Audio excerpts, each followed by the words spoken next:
Hi, everybody. I'm Brittany Lewis with Forbes Breaking News. Joining me now is Palestinian journalist and peace activist Aziz Abu Sarah. Thank you so much for joining me. Thank you for having me, Brittany. Of course, as we know, I just want to set the scene here. We are 3 days out after Hamas launched an attack on Israel from the air, land, and sea over the weekend. This was the deadliest attack Israel has seen in decades. So first, can you explain to the audience exactly what Hamas is? Yeah, Hamas is started just before the first Intifada. It's an Islamic organization. It's a radical organization that was started to fight Israel mainly. Uh, in its beginning, a lot of its work was actually internally, working against other Palestinian organizations, including Fatah, what eventually became also the PLO. And then with time, it has mainly focused its work on fighting Israel, including suicide bombings and the recent attack you just mentioned. Today it controls Gaza. It's been controlling Gaza for the last 17, 18 years, which important to say because I hear about this a lot in social media. It's not controlling Gaza through democracy. It's not through elections. There hasn't been any elections in any Palestinian cities in the last 17 years. And can you explain to us the relationship between Hamas, the Palestinian Authority, and the Palestinian people in general? It's a very contentious relationship between Hamas and the Palestinian Authority, as they both compete over who would rule the Palestinian people. That's partially why we don't have any elections. After the elections in 2006, the last elections we Palestinians had, the Hamas and the PA or Fatah, they ended up in a civil war. Basically, Hamas took over the Gaza and Fatah took over the West Bank, and since then the relationship between the two has been very, very contentious. With the Palestinian people, it's a little tricky because the Palestinian Authority is known to be extremely corrupt, and a lot of people back in 2006 voted for Hamas because they were hoping for something less corrupt. That's not necessarily what ended up happening. With the lack of political progress in the West Bank, and with Abu Mazen, Mahmoud Abbas being unable to really deliver in any of the promises he gave Palestinians, a lot of people turned toward Hamas. And in some ways, that's why Hamas got some support for its action this week, as gruesome and as horrific they are. They got some support because some people at least feel, well, there hasn't been any move through peaceful means, so the heck with it. That's some of the mindset. So are you saying some people in Palestine are supporting Hamas and these attacks? What are other people saying? Is there anyone there who is saying this was heinous, this was horrible, denouncing these attacks? Absolutely. I'm Palestinian, and I think these were heinous, horrible, awful. There's no justification for killing innocent civilian people. And I can assure you, I'm not the only one. I've talked to friends, I've talked to people I know who also feel the same way, who are heartbroken. Look, many of the people who've been killed are people who work with us, people who are pro even Palestinian rights, people who out protesting with Palestinians, people who one of the hostages I know personally who's worked, I think worked for Palestinians more than some of our politicians. So it's, to me, crazy to think that attacking civilians, going into people's homes, killing people in their homes, taking civilians, people in their 70s and 80s, hostages in Gaza as an act of resistance. I don't believe it's an act of resistance, and I think a lot of people don't. But there are people who are, lost hope. And I think when people lose hope, they lose vision. They lost hope, they lost sight, and they look at what happened as, well, we living through hell, so now Israel lives it through hell. And this mindset that if I'm suffering, I'm going to make you suffer. That's my victory. It makes me feel better if I make you suffer. It's an awful thing. And unfortunately, now, as you read the news, you read social media, is how everyone seems to be thinking. we need to make the other side suffer more. That is no victory. There is no victory in death. There is no victory in killing civilians. Is this feeling of loss of hope, is that what made Hamas so powerful? And can you describe for us just how powerful Hamas is? I think Hamas became powerful. Yeah, partially it's the lack of hope, feeling very helpless, feeling there is no avenue of political development, there is no avenue of a peace agreement. And then Hamas filled a vacuum. The Palestinian Authority, the Fatah, the other political parties have not been able to fill that vacuum of basically through corruption, through lack of leadership. Look, the average age of a Palestinian leader in the West Bank, from Fatah and from the PA, is in their 70s. Most of Palestinians are under 35 years old. Over 70% of the population are under 35 years old. Yet our leaders are all in their 70s. That vacuum that has been left, Hamas was able to come in and fill and make promises that in some ways they were able to fill better than Fatah. And it's hard to say it because I do not subscribe to their to a religious government and their leadership. But when they took over, within a few years, they actually lost popularity and then gained popularity again. And part of that, in every time Israel and Hamas had a conflict in the last 15 years or so, Hamas was able to come after and say, we won the following achievements. They were able to negotiate some kind of victory. Even if there was no victory, 1,000, 1,500, 2,000 Palestinians would be dead, but they'll say, we've delivered something on the ground. We have more things able to come into Gaza. We have more money able to come into Gaza. While the Palestinian Authority, through negotiations, have been unable to do that. And that gave so much power to Hamas because the alternative did not exist. I hear you saying just how powerful Hamas is. Earlier in this conversation, you did say that some Palestinians are outraged. Has there been any pushback in Palestine to Hamas, especially in the wake of this attack, especially? In Gaza, look, Hamas is not in charge in the West Bank, so there hasn't been any confrontation or anything in the West Bank at all. But in Gaza, not really. I mean, Hamas, again, isn't a democracy. You don't go out and protest against it because it's just not possible. But also, in this time, as Israel has started the bombing campaign in Gaza, very few Palestinians would feel it's the right time to go out and protest. It's not possible as the bombings happen to do that, especially if a lot of people think Hamas is the only one with guns. It's the only one that they see as defending them right now. And this is the crazy aspect of what's happening now is we are in a place where you're forced to believe, a lot of people are forced to believe that it's their only hope right now. Hamas is the only defenders for them in Gaza. They're the only ones who are carrying the guns. And even if you don't trust them, even if you hate them, even if you think what they did is a horrific thing, many people there would think, what other alternative do I have? And that makes things even a lot more complicated. I'm curious as to what you're hearing now on the ground from you. I know you aren't in Israel right now, but what are you hearing from your associates in Israel? What are you hearing from your associates in Gaza? First, everyone's heartbroken. Everyone I know have been affected somehow, directly or indirectly. I can tell you, friends I've talked to has lost family members. Israeli Jewish friends I've talked to have lost family members in the attack. I know, like I said, people who've been taken as hostages. A peacemaker was taken as hostage. So everyone I've been in contact with is just in shock.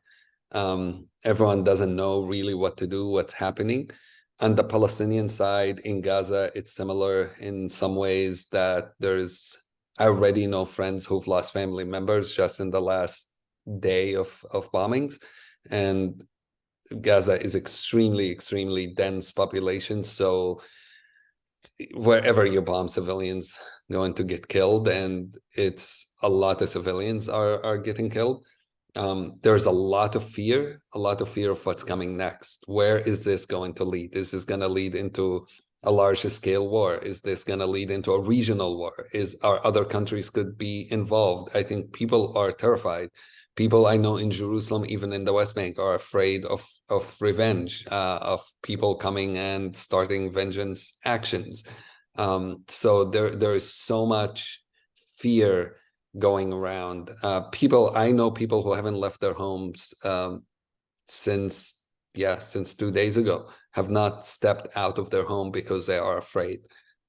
It's the worst, I would say, it has ever been. It's the worst it's ever been in Israel. It's the worst it's ever been in the West Bank. It's the worst it's ever been in Gaza. And when we start making decisions based on fear and based on rage, none of those decisions are going to be good. I think my fear is a lot of people going to get killed beyond what has happened already. I don't think it will eventually lead to making things a lot better here. I think we can assume that Hamas will lose in this next battle, but will it really lose all power in Gaza? To do that, Israel would have to do a land incursion. The cost of that is significant. And even then, it is not a sure thing that Hamas would completely lose. It's terrifying to think what are the next options, and that's everyone I've been talking to. I don't think anyone has an answer of what to do next. Let's talk about the future. Let's talk about those next steps. Let's start with Israel. The images, the videos, the reporting we've seen out of Israel is nothing short of horrifying, unspeakable. There was reports this morning that babies were beheaded in the attack over the weekend. So what do you think Israel should do? Fortunately, I wasn't hired to give that advice, because I don't know. Look, I'm a peace activist. I worked in conflict resolution places all over the world, from Afghanistan to Syria. And I know in these moments when you are hurt and hurt massively, the first thing you think about is to pay back. But I also know from the work I've done in other places that usually doesn't really help. That doesn't necessarily solve the problem. At the end of the day, you can go and, what I think Israel will do is will attack Gaza, will potentially even have a land invasion in Gaza. I don't think it will bring any change to the reality we're living in. What we need to do is a political end to the current conflict, an end to the occupation in the West Bank and Gaza, a political process that helps Palestinians and Israelis to coexist together. The biggest mistake in the last 20 years is that we've believed, Israelis, Palestinians alike, that the status quo is sustainable. And the status quo is not sustainable. And we might manage to have another 5 years of quiet, another 10 years of quiet, and then we'll find ourselves where we are today again in 5 years, in 10 years, and we'll be asking the same question: what do we do now? Unless we look at this as a bigger question, how do we create, how do we move toward a sustainable peace between Israelis and Palestinians, where we can live side by side together? There is no solution. Violence, power, strength, military can only do short-term success. It will not be able to do a long-term success. What does long-term success look like at all? Is that likely? I want to discuss the likelihood of that. You've committed your life to peace. Do you think peace is possible in the near future or at all?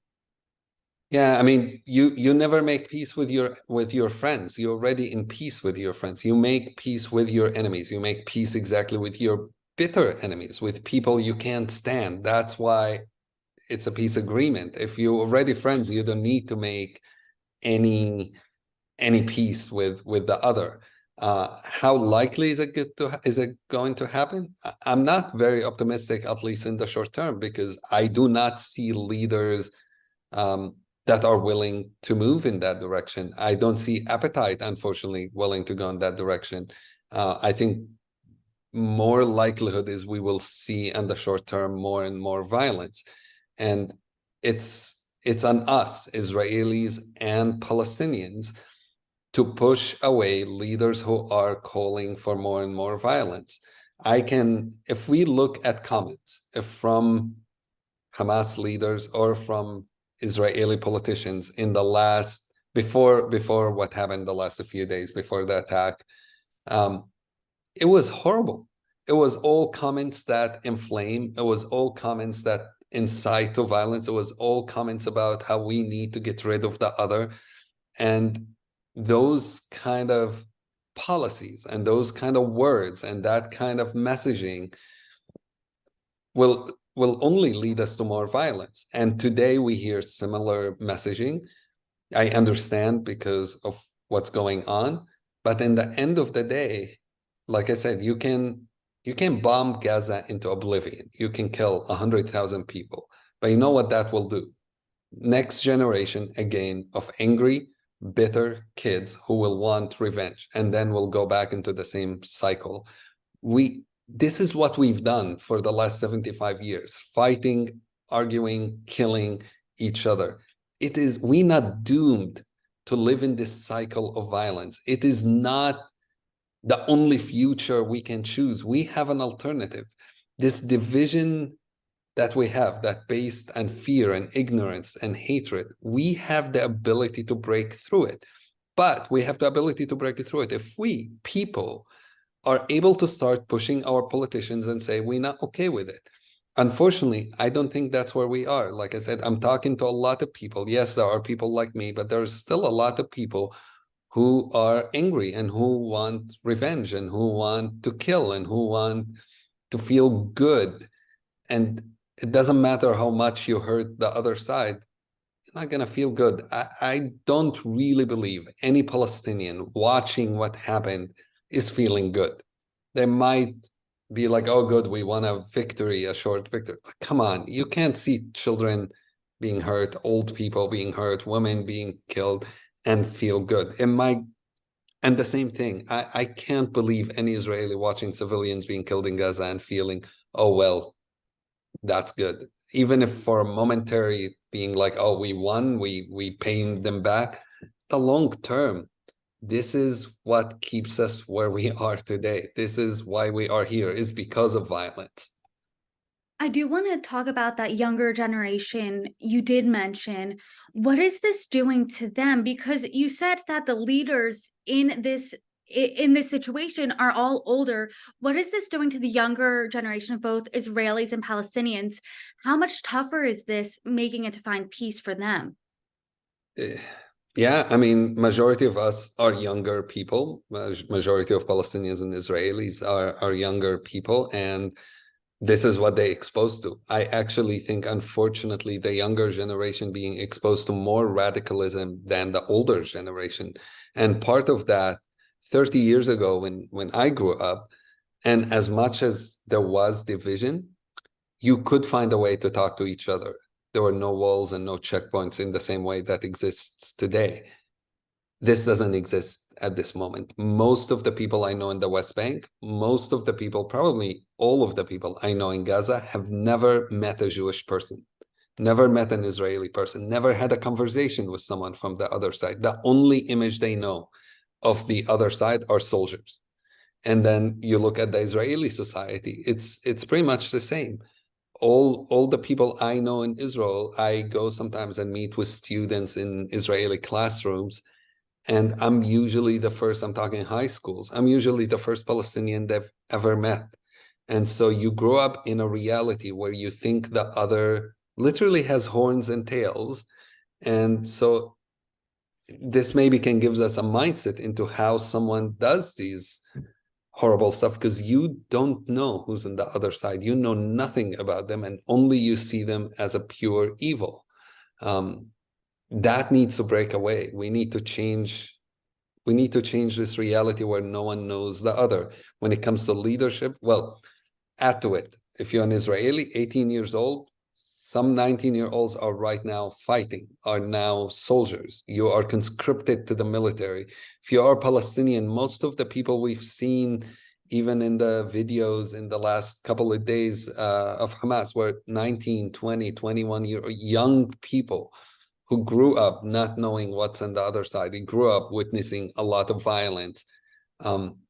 The leadership, as you mentioned, you have Netanyahu on one side, you have Abu Mazen on the other side, you have Haniya. These are all old guys who are more, in my opinion, interested in their positions than they are interested in bringing peace, interested in staying in power, interested in getting richer, interested in helping their group of friends, than they are interested in reaching a peace agreement with the other side. And in some ways, some of them benefit from the status quo, benefit from not having peace. It gives them monopoly on certain things. Leaders who have not, like our Palestinian president has not been in election for 17 years. That's absurd. 70% of Palestinians have not voted at all, probably in their lives.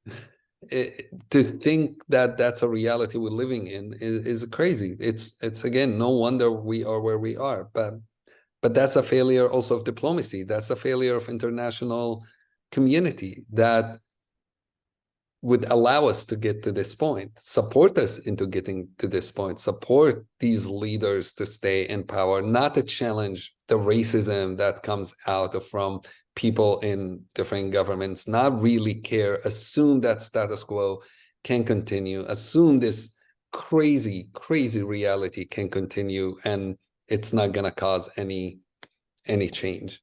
And then now everyone's outraged, but we should have been outraged way before. Aziz, before I let you go, I want to ask you how you personally are doing. This must be a very tough time, obviously, to be a peace activist. It is, and probably much harder than choosing which side I want to care about more. Because if you pro-Palestinian, you sympathizing obviously with the Palestinian cause. If you're pro-Israel, you sympathizing with the Israeli cause. And if you're a peace activist, you have friends on both sides. And so your pain is multiplied, because if I'm talking to my friends in the West Bank, I'm talking to my family, all my family are in the West Bank and in Jerusalem. They living in complete fear right now. I'm talking to my friends in Gaza who are escaping, terrified. I'm talking to my friends in Israel who are living the biggest nightmare in their lives. I'm terrified for my friends who have missing family members. They're trying to find where they are. Most likely they hostages in Gaza, for friends who lost family members. And so you're trying to take the pain of both the Israelis and the Palestinians and absorb both of it and live with both of it and understand both perspectives, understand when your Israeli friends are angry and they can't comprehend how could you talk about Gaza right now, because in their mind, but what about my pain? And my friends in Gaza thinking I'm completely a traitor, because how am I able to sympathize with the Israelis' pain, with the people who've lost their lives in Israel? So it's very difficult. But I also think this is exactly what we need right now. This is the time to stand up and say there is an alternative. Hate isn't the only path. How likely then do you think that alternative will be seen? Because you said the likelihood of war is really an all-time high right now. I think we often don't get to peace until we get to it, in the sense it's in the worst moments that sometimes a glimpse of hope can come out of even nowhere. And so I think, what's the alternative? What's the alternative to us, those of us who believe in peace, trying? The alternative is war, is violence, is killing each other. I truly believe, and this is how I think of my Israeli friends, I think of my Palestinian friends, I truly believe that this us versus them tribalism is absolutely nonsense and it's stupid. I do not see my Israeli friends as the other. I don't see them as the them. I don't see them as the enemy. I think if we are going to divide things into us and them, it's us, those of us, Israelis and Palestinians, who are working hand in hand, working together, shoulder next to shoulder, marching for peace, for coexistence, for justice, and those who are not there yet. And our hope, our work is to try to convince as many of our own society, as many of our own people, that the other path, the path that includes bloodshed, is going to make all of our lives miserable, is going to hurt our families, our friends. I've been there. I didn't tell you that yet, but my brother was killed in this conflict. My brother was killed when I was 10 years old. And so I know the pain of losing somebody. And I don't want somebody else to have it, not an Israeli, not a Palestinian, not in Gaza, not in Israel, not in Jerusalem. It is not worth it for a moment of feeling, oh, I can get my revenge to do that. It is just not worth it. Aziz, thank you for sharing your story. I'm so sorry about your loss. And I do hope there is peace. Thank you so much. Thank you, Brittany.